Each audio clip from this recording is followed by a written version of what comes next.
Сәлем әлем, сіздермен бірге Құпия Алматқызы. Бүгін осындай панкейки дайындаймыз. Ал видеоны көрмес бұрын менің инста парақшама тіркелуді ұмытпа. Рахмет. Панкейки дайындау үшін бізге 2 жұмыртқа, ұн, сүт, шекер, крахмал, сұйық май, разрыхлитель және де тұз қажет болады. Ең алдымен жұмыртқаларымыздың сарысы мен ағын бөліп аламыз. Бөлек ыдысқа жұмыртқаның 2 сарысын салып, үстінен 1 ас қасық шекер саламыз, 2 шай қасық крахмал және де 1 стакан сүт құямыз.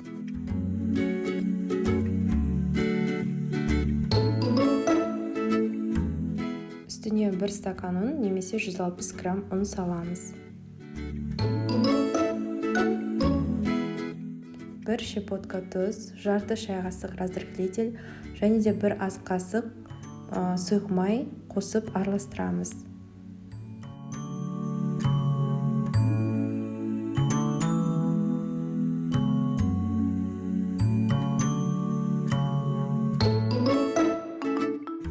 Енді бөлек ыдысқа жұмыртқаның 2 белогын салып, миксермен араластырамыз. Белоктарымызды осындай аппақ пышны болғанға дейін араластырып аламыз. Одан соң осы белогымызды қамырының үстіне қосып, лопаткамен ақырындап араластырамыз.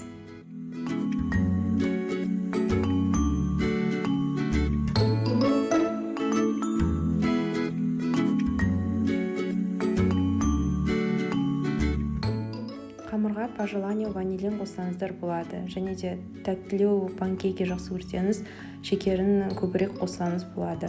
Қамырымыз дайын болды. Енді панкейкиларымызды қызып тұрған сковородкаға осылай дөңгелектеп саламыз. Панкейки дайындағанда сковородкаға ешқандай май жағылмайды, сондықтан да антипригарный сковородкаға дайындасаңыз болады.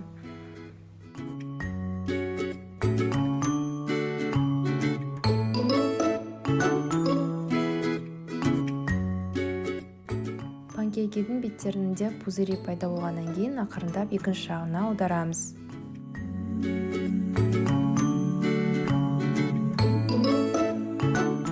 Панкейкиді екінші бетіне аударғаннан кейін өте тез піседі, сковородкада көп ұстап қоймаңыздар. Панкейкиларымыз дайын болды. Міндетті түрде қасына варенье, сгущенка немесе шоколад қосып беріңіз. Панкейкилар осындай күшті, воздушный болып шығады. Ал егер де сіз панкейкидің өзін жегенді жақсы көрсеңіз, онда кішкене шекерін көбірек салып дайындасаңыз болады. Видео ұнаса, маған лайк басып тіркелуді ұмытпаңыздар. Ал комментарийға менен тағы да қандай видео күтетіндеріңізді жаза кетіңіздер. Сіздермен бірге болған White Baby. Қош, сау болыңыздар.